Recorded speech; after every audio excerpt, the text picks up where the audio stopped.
Thank you. Just a little bigger group. Ray Smith told me, oh, we'll have a few guys here for lunch, and so it's a little bigger than I was expecting, but I'm glad to see you all here. And I know you're on your lunchtime, so I'm going to try and do this fairly briskly, but it's a little, there's a lot here. So what I'm going to do is ask you to hold questions until I'm done if you want to ask questions. Hopefully your lunchtime will be out and you'll have to go and I won't have to answer any of them, but we'll do our best. I presented here once before. I presented over at the American Museum of Science and Energy, is that right? Yeah. I presented at a lot of museums lately. And met Ray, and he said, you know, if you ever come back, I'd like to give you a tour of Y12. And I said, oh, that'd be wonderful. Well, my daughter's going to school in Virginia, so I called him up and said, we're on our way from Houston to Virginia, and I'm coming through. Is that tour offer still good? And he said, yeah, sure. So he set it up, and I just spent the morning having just a fascinating tour, looking at your history. Down there looking at the calutrons and all the stuff, and it's enormous. I hope you appreciate it the way some of us who don't get to be in it, immersed in it like you do, and that where you have opportunities, you take a chance to look at it. Now, I have to think of all the things I got to tell you before I start, because there's a few things. Number one is I'm going to create a bunch of different piles of information, and hopefully they'll link together as we go along. And that's why I ask you to hold questions so we don't kind of get sidetracked or go down rat holes that are going to be dealt with later. The other thing is you're going to find, if you know what my topic of the presentation or what the title of the book is Critical Mass. The subtitle is How Nazi Germany Surrendered Enriched Uranium for the United States Atomic Bomb. Now, obviously, that's not part of the traditional history, and there's probably a lot of people here going, no way. Okay, that was my first reaction too. What I'm going to do is I'm going to go through the documents. Almost every document I'm going to show you, there are one or two exceptions that aren't primary documentation that'll be published from an eyewitness account or something like that. Almost everything I'm going to show you are actual primary source documents on Y12 or the Manhattan Project or some out of the Navy side of that.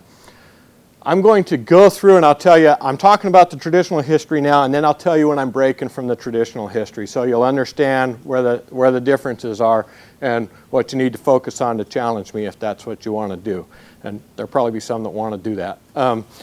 Just so you know, I've given this presentation obviously here once previously at Oak Ridge at the museum. I've given it twice at Los Alamos. I gave it just on the 16th of this month at the National Atomic Museum.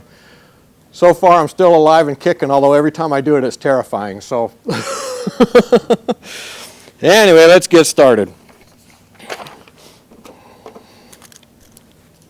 Got to put my eyes on here. We focused? Oh, that's pretty good.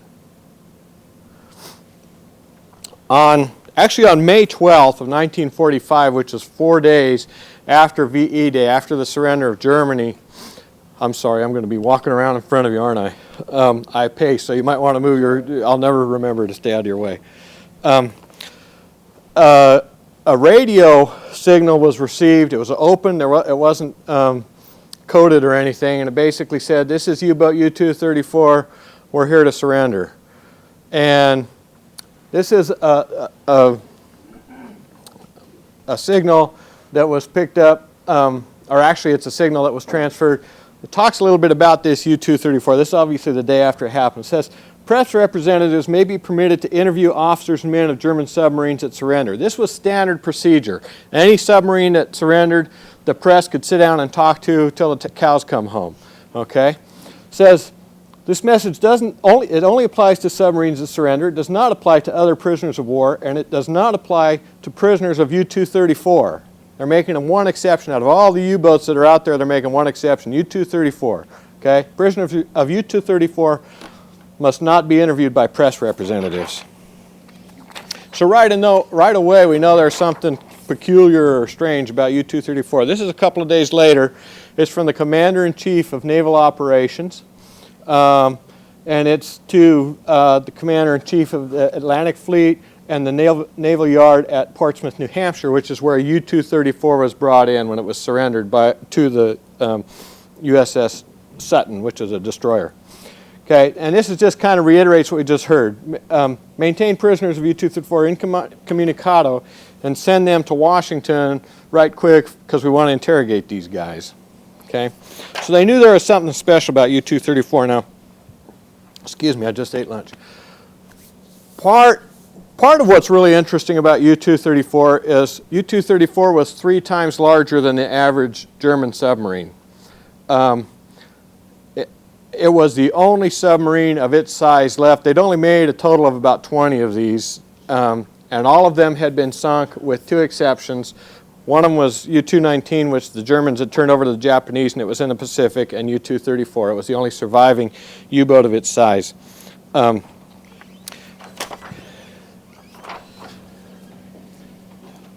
This is received on May 15th. May 15th is the day that the destroyer Sutton actually boarded U-234, okay? They say on here, we're talking about U-234, talks about all the prisoners, and the captain then says, we got 7 naval officers. We have a Major General Ulrich Kessler and 2 Luftwaffe officers. Now the Luftwaffe is the Air Force. What's an Air Force general doing on a Navy submarine, right? Okay. We have 1 civilian engineer and another one that's ill on the sub, so there's civilians on this U-boat. We got 2 Japanese officers that killed themselves. So far, everything I've told you is part of the traditional history. Okay, people who study this and do theses and dissertations will vouch for everything I've said. There's books about it too. Okay, on U-234, 2 Japanese officers killed themselves before they surrendered. Now they were both of the samurai class. But when you board a submarine, pretty much in any military service, they're not going to let you carry weapons on the submarine. So they had to turn them all over to the captain. So they didn't have their weapons, so they took overdoses of luminol to kill themselves once they realized they weren't going to be able to complete their missions. And they were buried at sea just before the Sutton, the day before the Sutton boarded them. The sub has valuable cargo of plans, not only plans, but component parts to a lot of interesting technology. So there was something special about U-234. Now this is on May 23rd. So U-234 was boarded on the 15th. They brought it out of the Atlantic. It landed at Portsmouth Naval Yard in New Hampshire on May 19th. And this is from the Commander-in-Chief and Chief of Naval Operations to the Navy Yard at Portsmouth again. Says, desire, that you unload the U-boat. Be careful, make sure it's safe. And then everything you get, we want sent to, send a list of everything basically to Washington, D.C. because we think it's of important, that's vital to our prosecuting the Pacific War. Okay. Now they started looking at what they had on this U-boat, and I hope I'm not missing too much. I know you guys are kind of on a tight schedule, so if you have any questions or anything, if it's something that really you need to keep in context, raise your hand so I can help you in context, but otherwise write a note and we'll save it for the end. On here, this is a copy of the German manifest that was prepared when U-234 was being loaded. Okay? Down here, this is the 3rd page, about a little over halfway down. We have, in 10 cases, we have 560 kilograms of urine oxide. Okay? Well, what's that? I bet you don't know. This translation was done, if I remember right, this translation was done May 27th, if I remember correctly. This was the translation of the manifest we just saw into English. And right here it says 10 cases, 560 kilogram of uranium oxide. Now, like I said, everything I've told you is all part of the traditional history. There's books written about this. What the traditional history says, however, is that this uranium oxide, 1, was just natural uranium. It wasn't enriched. 2, that there's no proof that it went into the Manhattan Project, although, it's kind of interesting. I've been working on this for 12 years, and when I first started, when I'd been into it about 4 or 5 years, a producer who was doing a documentary on U-234 called me up and said, I heard you have some interesting, documentation about this U-boat. I said, yeah, and we conversed and I sent it to him. he had previously done a video about U-234 in which he interviewed Colonel Lonsdale, who was the head of the intelligence arm of the Manhattan Project. And Lonsdale in that video says, well, you know, the uranium came, but we don't know what happened to it. It may have gone into to Oak Ridge, but we're not sure. Well, when he was doing his second program, after he received this stuff, and when you watch the second one, I think it's called The Last U-Boat. You can see it sometimes, they still show it on the History Channel and stuff, and Lonsdale's in there. And actually the documents they show are actually copies of my documentation that I'm showing you here. They didn't even go to the archives, they just used mine, but just so you know. Anyway, they talked to Colonel Lonsdale, and that one he says, yeah, the uranium came, we were glad it came, we brought it into Oak Ridge, it was, you know, perfect timing, and he was all excited. So the story kind of changed as the evidence came out of what the reality was, okay? So, and the traditional story is still changing. Now, as I said, that translation was done on May 23rd, okay? This is the cover page of an inventory that was done from what was the cargo that was on U-234, okay?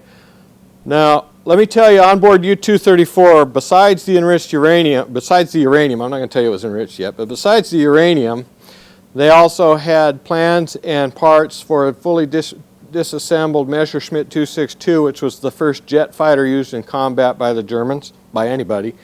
They had plans and parts for V-2 and V-4 rockets. They had plans and parts for electric torpedoes, which were the first to come around. They had actual fair, I guess, stock of infrared proximity fuses.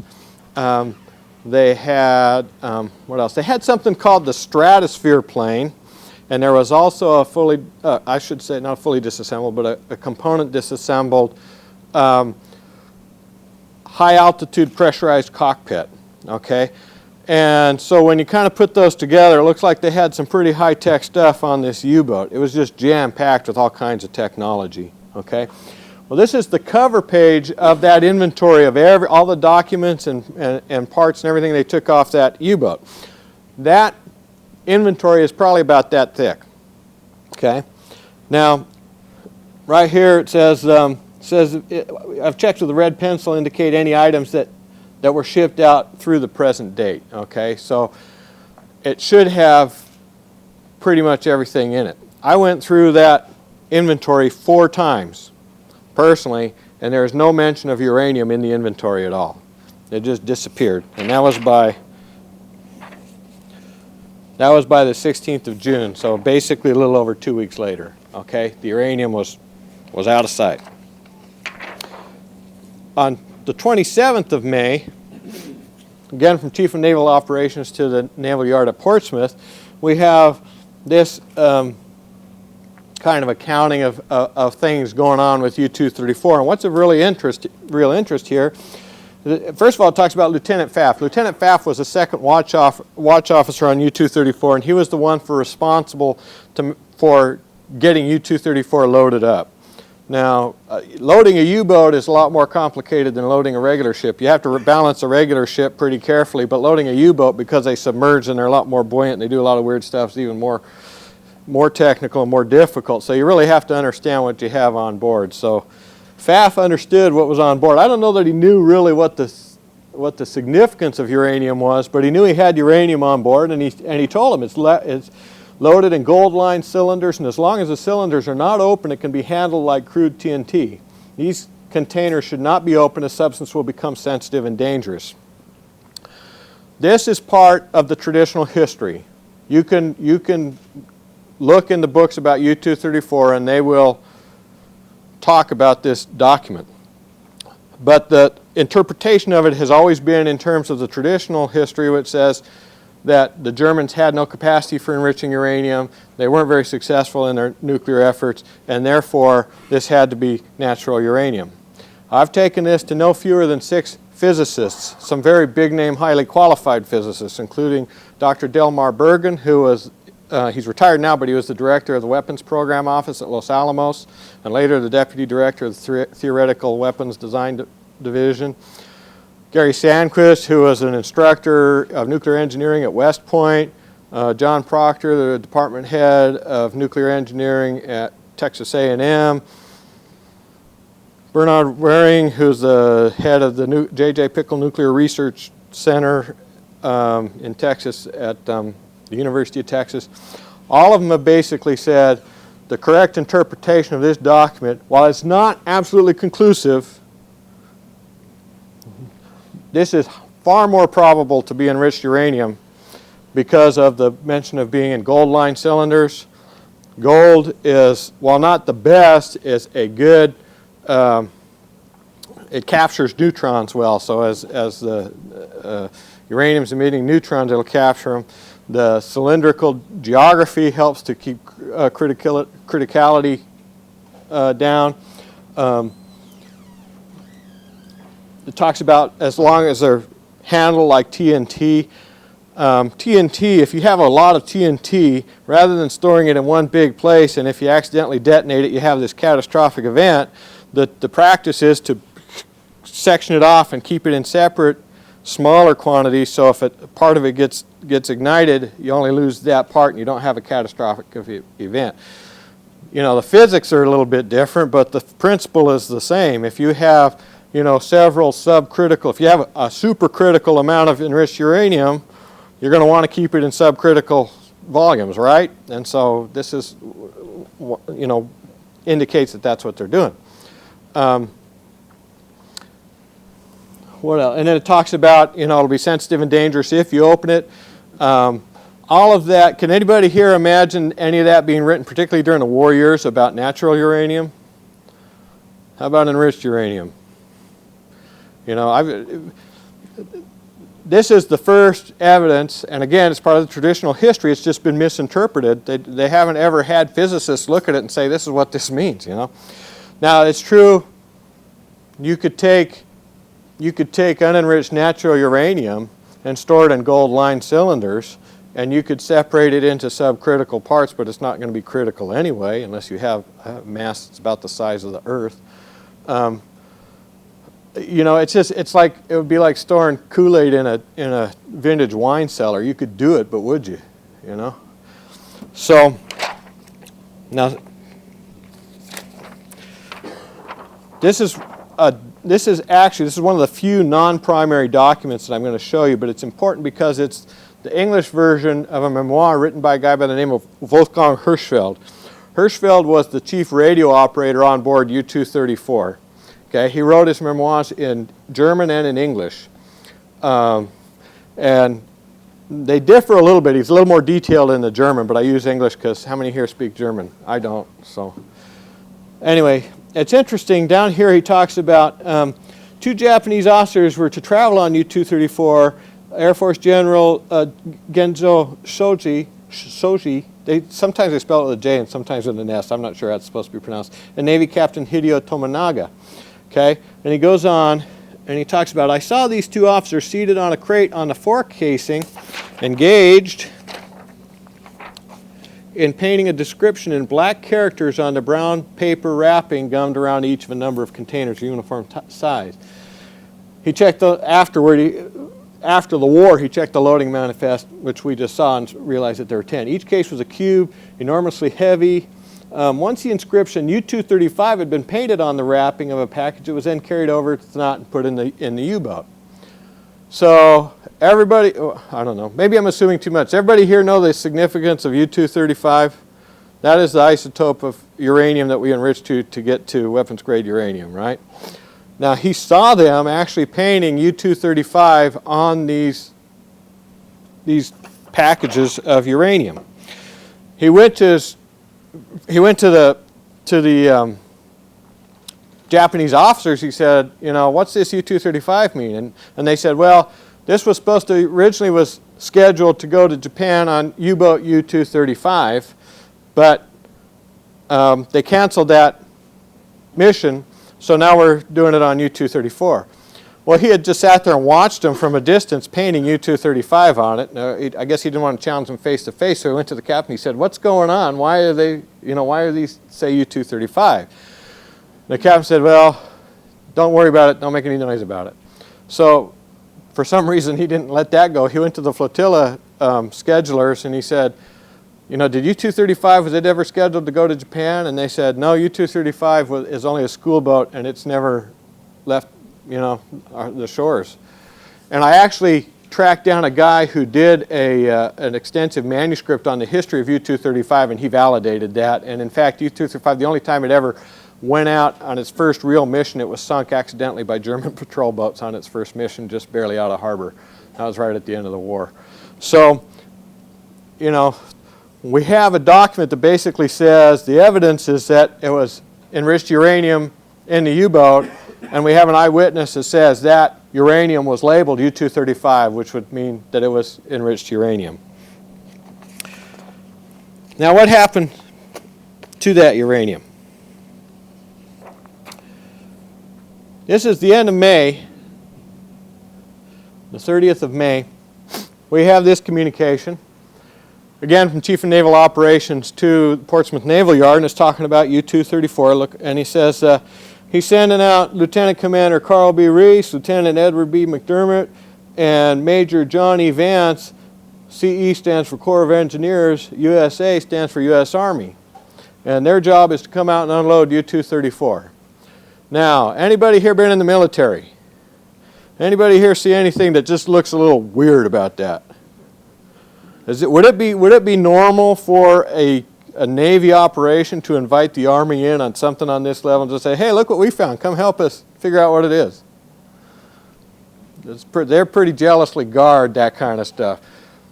I contend that there's no way that you'd have a guy from the Army on this Navy operation unless somebody at a pretty high level said, "This guy's coming in, you let him help you." Okay? Take a look at the date. This is the 30th of May. You remember that inventory was 16th of June, right? Okay.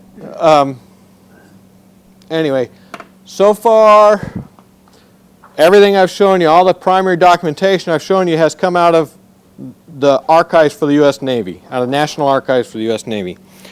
This next document I'm going to show you is out of the archives for the Manhattan Project, specifically Oak Ridge and, well, Oak Ridge in general, Y-12 as we go. This is a transcript of a telephone conversation between two Manhattan Project intelligence officers, Major Traynor and Major Smith. There's a whole lot in here, and I always forget something, so raise your hand or, I'll try to remember everything, but I'm going to go through it in a little detail here. He says, I've got shipment of captured material. Number one is captured, okay?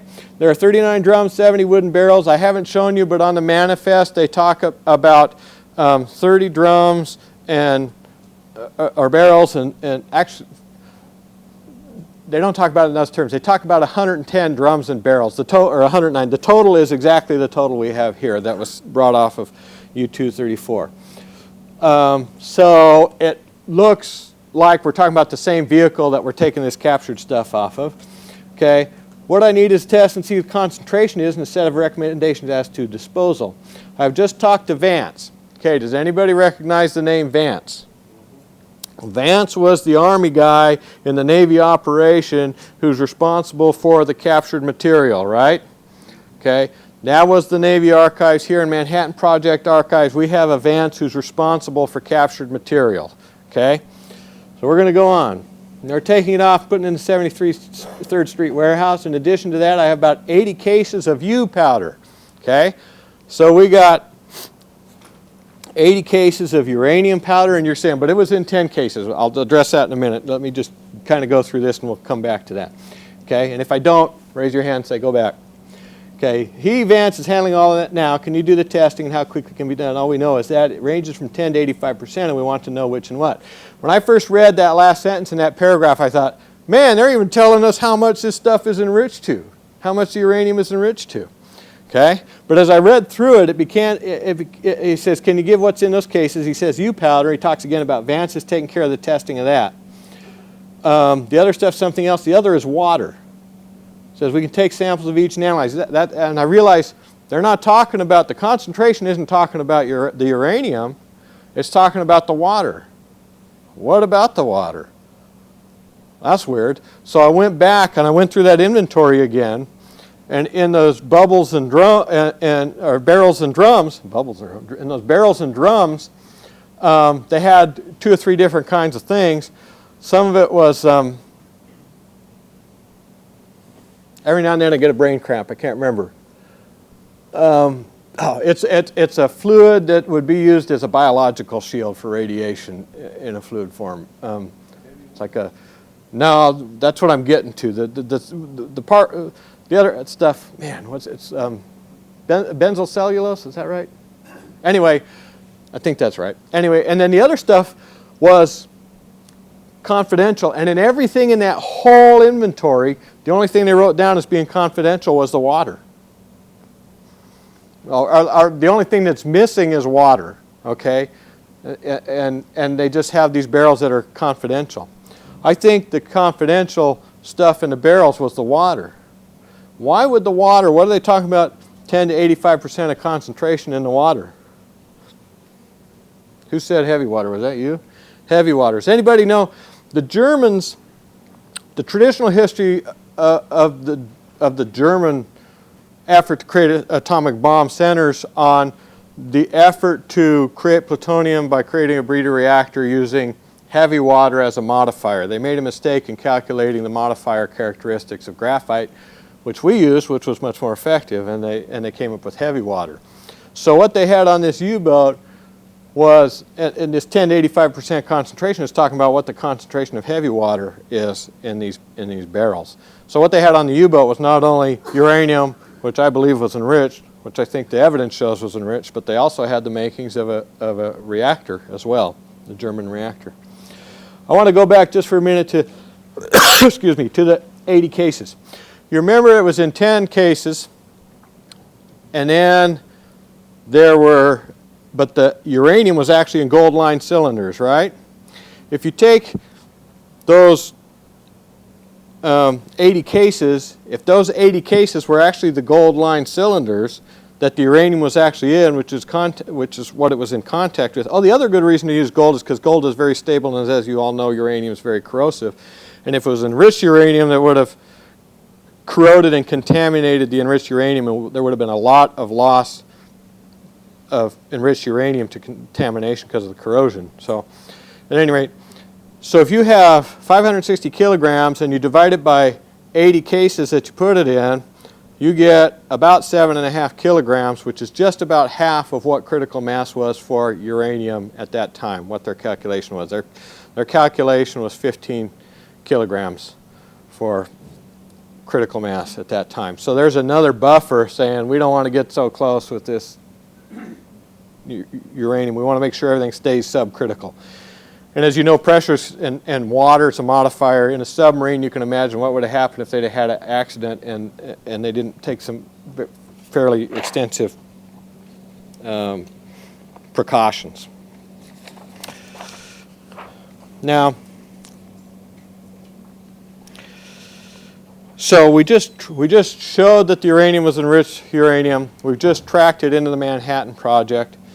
We want to say, well, what happened to it? This is a memo from Eric Jetty, who was the chief metallurgist, first in Chicago at the Met Lab and then later on at Los Alamos. And he's giving some estimates based on what they're getting now. And down here he says, at the present rate, we will have 10 kilos about February 7th and 15 kilos about May 1st. And this is in the end of December, okay? He's making a prediction based on how much enriched uranium he's getting at the time as to when they will have 15 kilos, which is critical mass, okay? So he's basically saying around May 1st we should have our first critical mass enough to make a bomb.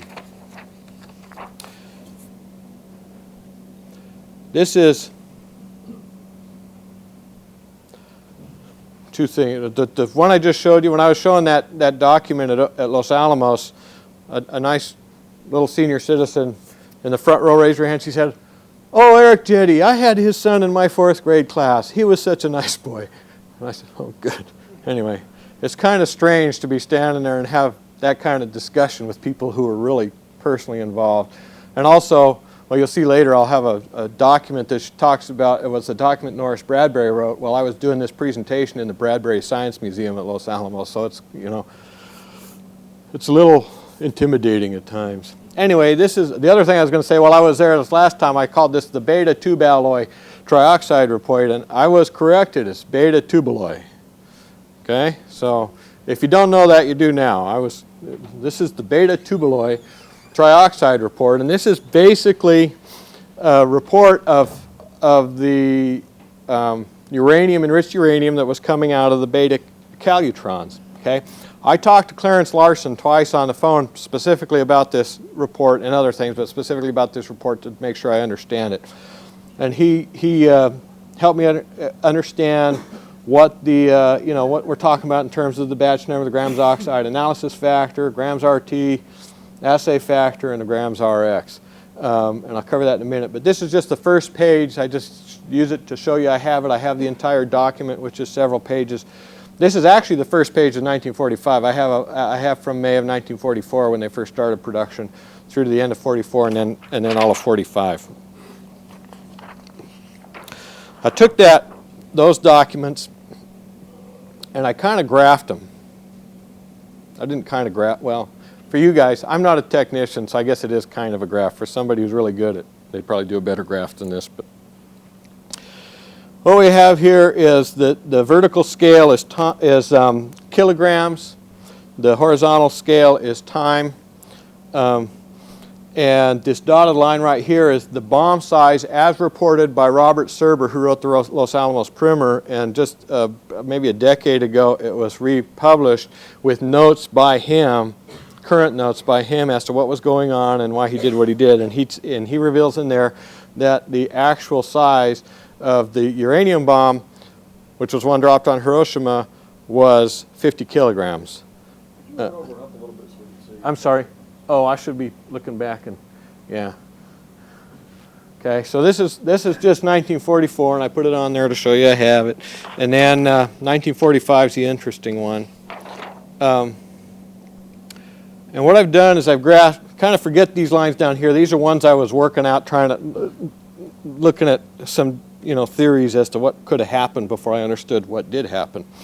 Okay, the top line here is what came out of the calutrons altogether, including U-238, U-235, and any other contaminants that were in the process. The middle line represents all of the uranium, both U-238 and U-235. The bottom line represents how much of that was U-235. Okay, excuse me. And we have it. I'm going to put this back on for just a second because I want to remind you, Jetty said on December 28th that at the rate they were going, they would have 15 kilograms by the 1st of May, okay? But if you look here, and they were already, by that time, if you remember, they had all 5 of the alpha buildings, all 4 of the, all 5 of the alpha buildings, all 4 of the beta buildings, all of those calutrons were running at that time. So they were basically in full process, and that's how they ran till the end of the war. Is there anybody here that wants to correct me on that, that knows better than that? For my research, that's what happened, okay? So he knows what he's getting, and he's saying right here at the end that he's going to have 15 kilograms at the rate he's receiving it, but 15 kilograms is right here. He has way more than that, or he should have, okay? But he doesn't. He's not getting it, okay? The problem I had, there was this whole, when I made this graph, I could have kicked myself for a long time, because what I did is I looked at this and it says, well, the bomb size was 50 kilograms, and we were definitely to 50 kilograms by the time they fabricated the bomb, and so I must be wrong. By the time I got to this point, I've been doing this research for 6 years, and I was just like, I can't be wrong. But I was wrong. It's here in the documented proof, and I promised myself, you know, Carter, whatever you do, no matter how invested you get in this, the important thing is to find the truth. And if you find out you're wrong, you got to walk away. And I did just that. When I got to this, my wife will tell you, she was here last time, she vouched for this. I left all this stuff in my study, and I had tens of thousands of documents just spread out my study, boxes and boxes, and I just left it there for 9 months. I wouldn't go in my study. I didn't work on this because I just didn't know where to go or what to do. And finally my wife came to me and she says, you know, the study belongs to the whole family, and you kind of taking it over and not doing anything in there. You need to do something. So I thought, yeah, she's right. So I thought, okay, what I'm going to do is I'm going to go through every single document I have. Now, when you do research like this, I was doing this on my own time. I was working a full-time job and doing this with my own money on my own time. So I can't afford to go and spend months in the archives and take out each document and read it and try and see how it relates to other ones and assess it. My strategy was to go in, and when I present this at universities, the history professors always go, yeah, that's what's going on. You go in, you find a file from the findings list that looks like it might be relevant, you take it to the Xerox and you go and you Xerox everything in that file or in that box. So I've got, like I said, tens of thousands of documents. A lot of them don't even relate, when I found out, but a lot of them did.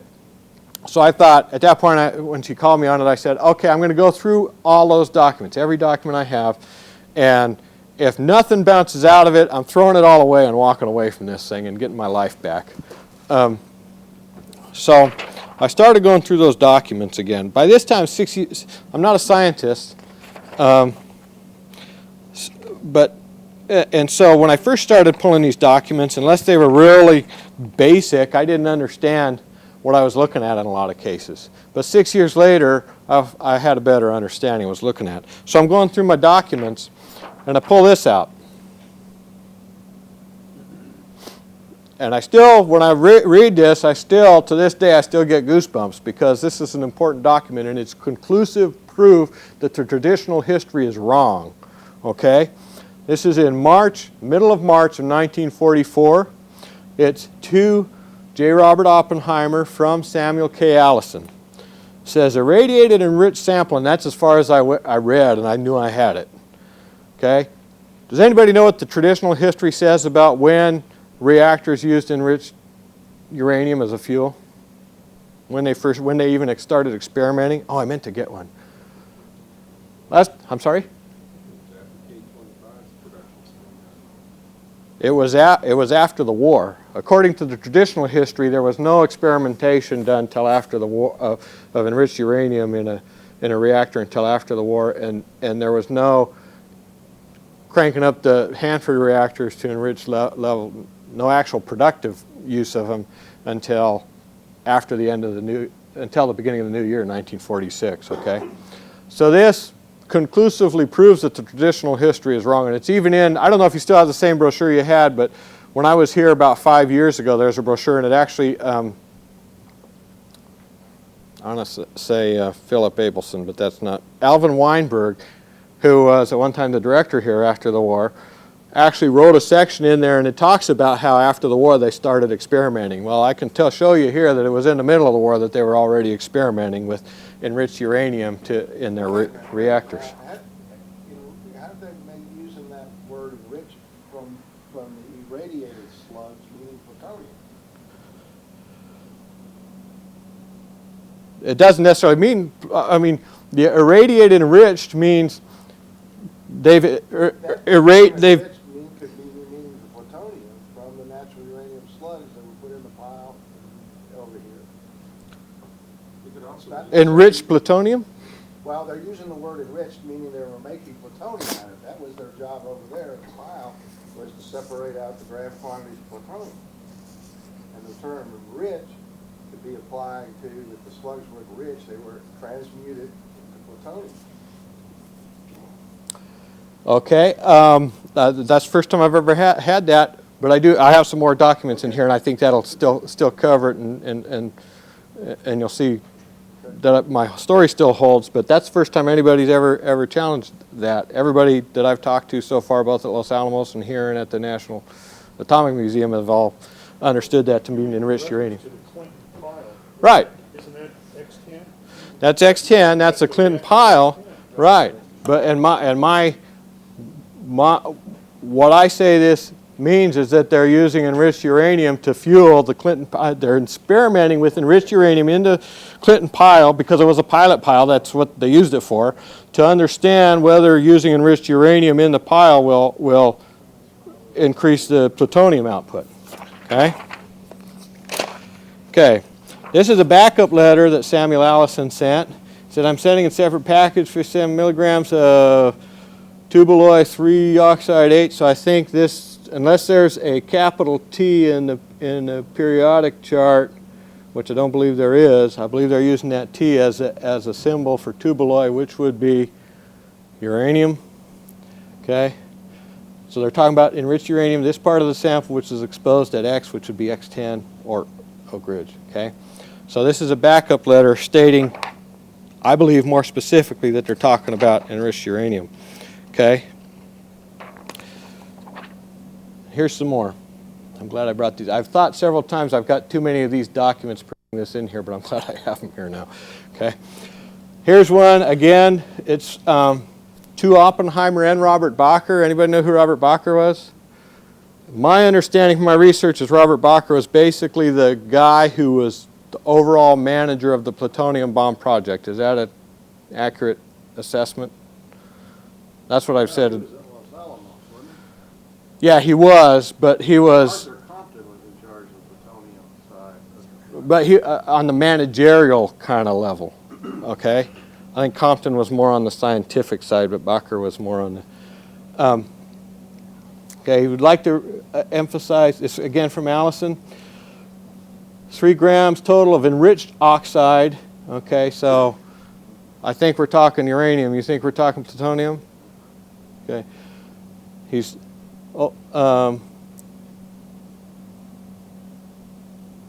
somewhere in one of these he says he'd like to take it from the alpha, so I think that would tell us that it is uranium. Is this the one?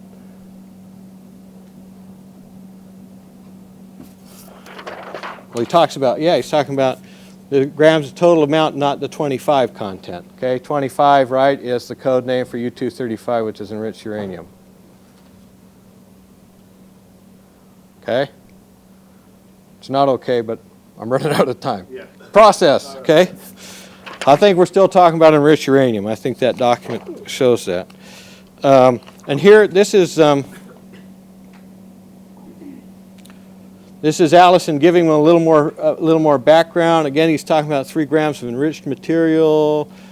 Oh, I know. I think I know where the alpha. Period. That's when they. This is a telex, a teletype, and so when they do that, they always put periods for the period. Okay. Yeah. Here's what I'm looking for. This has gone up a level. Okay. Oppenheimer's writing to Groves, and he's basically saying here, Allison's requesting a half a gram. Now, he's talking in terms of just the U-35 instead of the full amount, okay, of X from Y12 alpha product, okay? So this document, to me, says he's talking specifically about enriched uranium.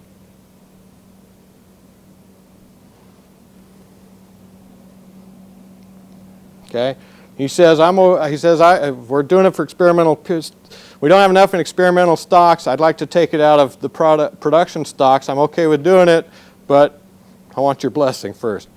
Okay, I don't know what Grove's response was. I couldn't find it, but I think that shows that enriched uranium was being used to fuel, at least experimentally, to fuel the Clinton reactor to see what kind of successes they'd have producing plutonium. Because How was it enriched? I'm sorry. How was it enriched? How was the uranium enriched? It was enriched at Y12. Oh, okay.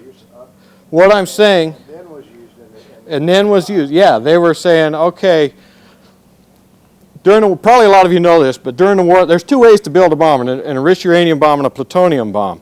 Enriching uranium takes a long time. They found out once they realized they could make a bomb from plutonium, they realized they could make it faster, cheaper, and it'd be far more 3 times more explosive. And so plutonium became the priority. They said, we want to make a plutonium bomb, and that's what they focused on. All right? So I think they were enriching uranium. At that time, they thought 15 kilograms was what they would need for one bomb. And so they knew they were going to be on track for that, so they said, okay, let's put the other half and stick it in.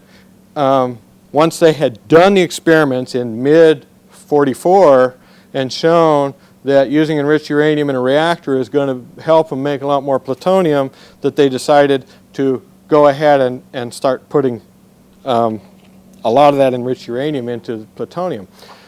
And that's the reason I kept hanging on with during those 9 months is I couldn't make sense of two things. Jetty's memo that said we'll have 15 kilograms when it was obvious they already were on track to have far more than that. And on April 12th, FDR died. This is in Richard Rhodes's book, The Making of the Atomic Bomb. On April 12th, Franklin Roosevelt died. On that same day, Oppenheimer was informed that they finally had achieved enriching a volume that equaled critical mass here at Y12. Okay?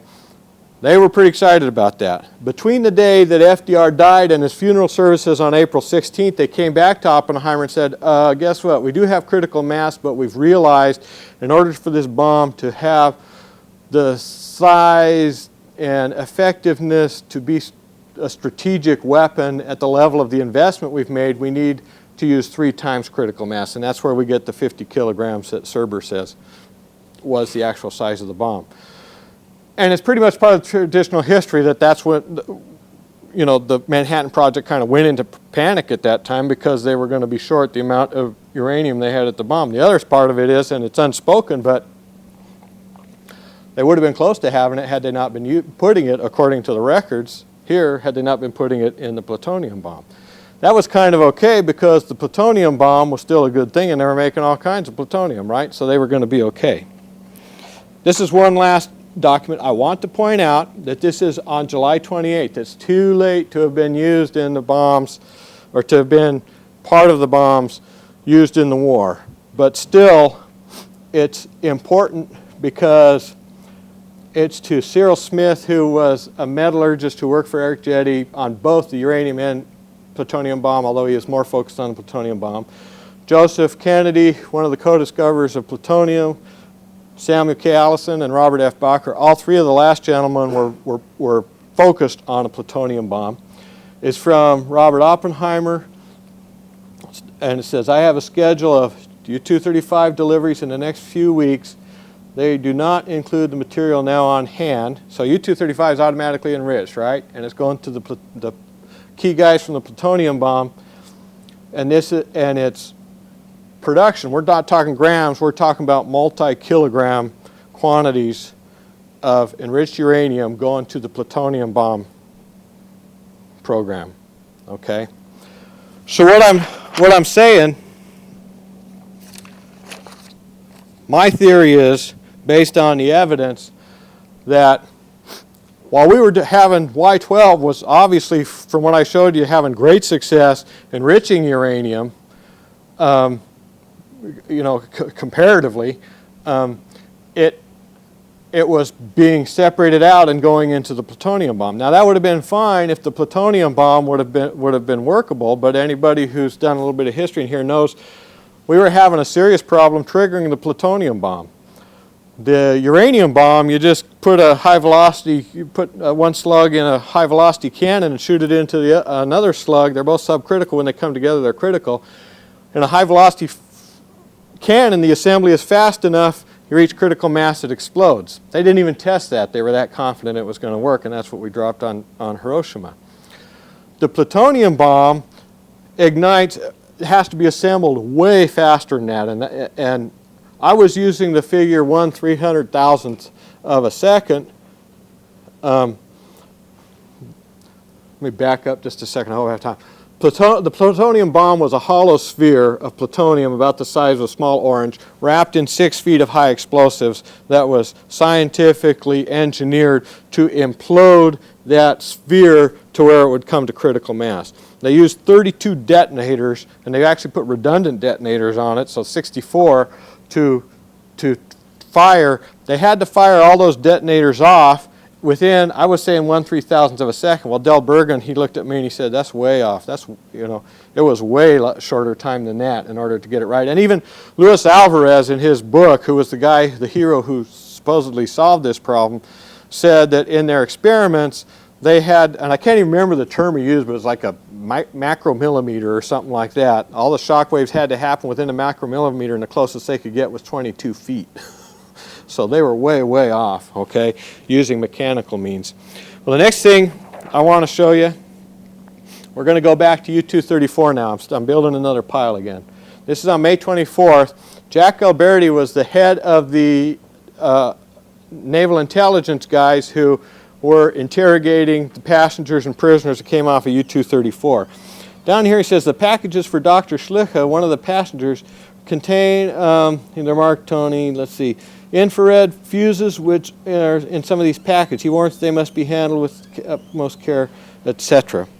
So we have infrared fuses on this U-boat. Now that was, remember I told you that was May 24th. The very next day, May 25th, Chief of Naval Operations to New York Naval Yard at Portsmouth. He says, I'm sending these 2 pilots are flying a guy by the name of Dr. Schlicke, POW, from Anacostia up to pick up those proximity fuses. Okay? Now, out of all the technology I told you was on U-234, why do you think they made a special attempt to go back just to pick up those proximity fuses the day after they found out about them?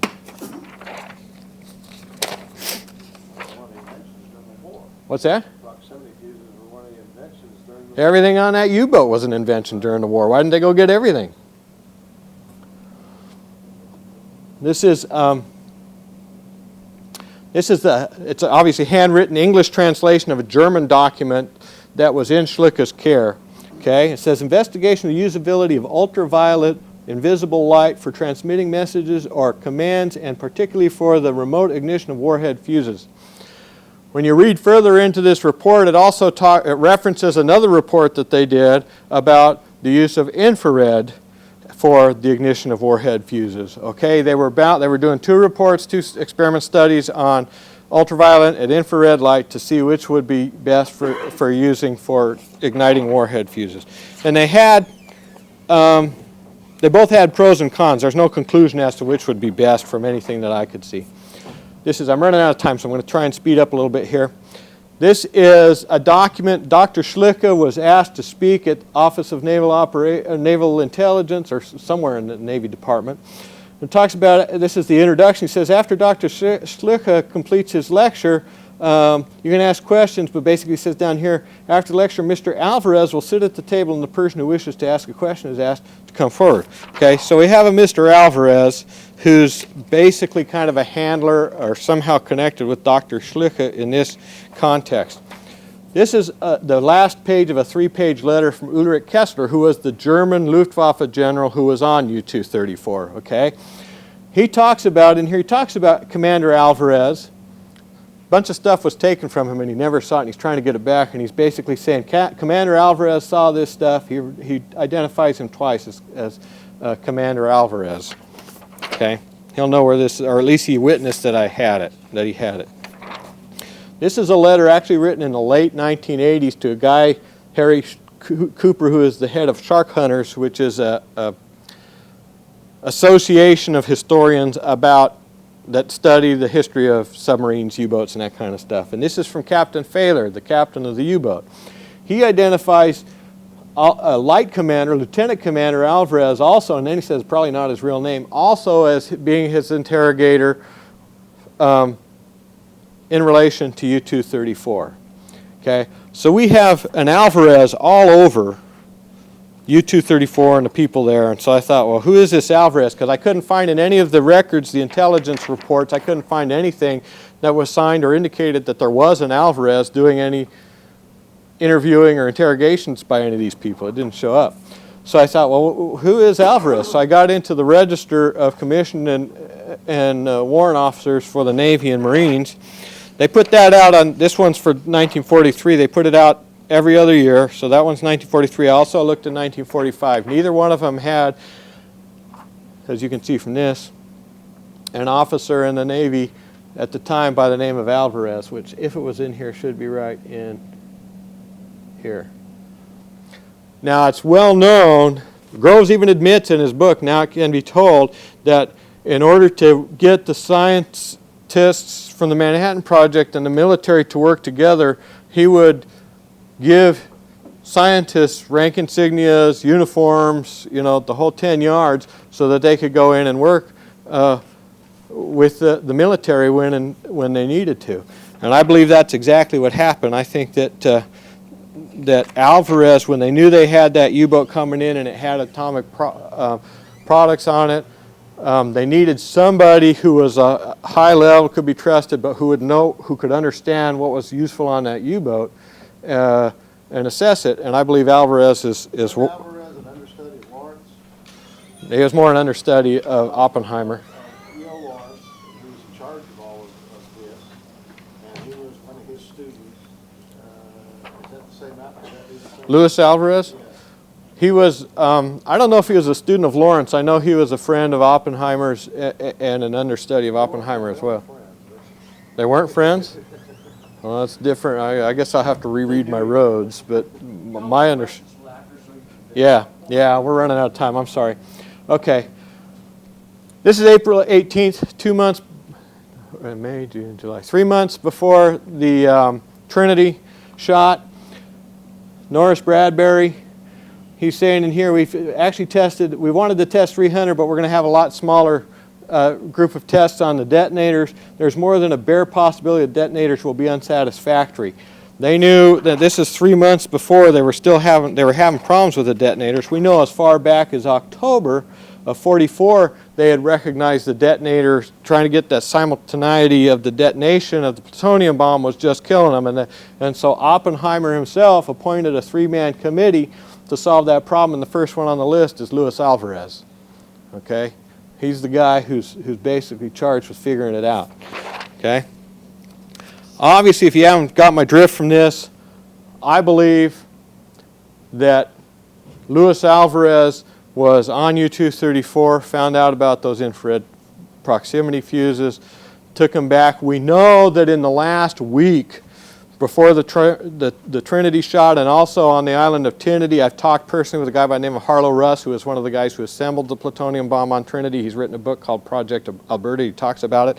In the last week prior to the shot and the bomb being done, they made modifications to the plutonium bomb where they installed what they called detonator chimneys, which I don't know what they were. I talked to him and it sounds like they were some kind of passage between the detonators that allowed, you know, a chimney allows passage of something in it. Well, I believe what happened is they made those last minute modifications so that they could put those infrared fuses in, because if they could get one infrared fuse to fire, they could get all of them to fire at the speed of light, and that solved their simultaneity problem. Okay, Luis Alvarez is the guy who's given the credit for solving this problem, and I believe that this is how he did it. One last shot, and then I'm done. I'm sorry, I'm a few minutes over. This is taken out of the New York Times, August 27th of 1945. There was a virtually identical article. The word's a little different, but the coverage is the same. In the London Times, it says a 17-minute oversea rocket plane among Germany's war secrets. So whether that was that stratosphere plane we were talking about or what, and whether, you know, from here, everything I've told, you know, I speculate for the fun of it, but when I speculate, please don't say Hydrick believes such and such. All I believe is that I've got this evidence and here's what it is. But it's interesting, you know, you can say, okay, if that was a platform for delivering a bomb and the components for a bomb were there, what would have happened? That's my story. I'm sticking to it. Anybody who needs to run away because lunch is over, I understand. I won't be offended. Anybody who wants to stay and chew on me, I'll stay till the cows come home. Thank you. Oh, I do have a few books. I'm sorry, when I was at the National Atomic Museum, they had sold out all theirs, so they bought a bunch of mine, and so I've got like 7 or 8 left. If you want one, we can do it. If I don't have enough, we can put your name on a list, and I'll send them to Mick or Ray, and we can get them to you. I'll sign them, whatever you want to do. All right. Thank you.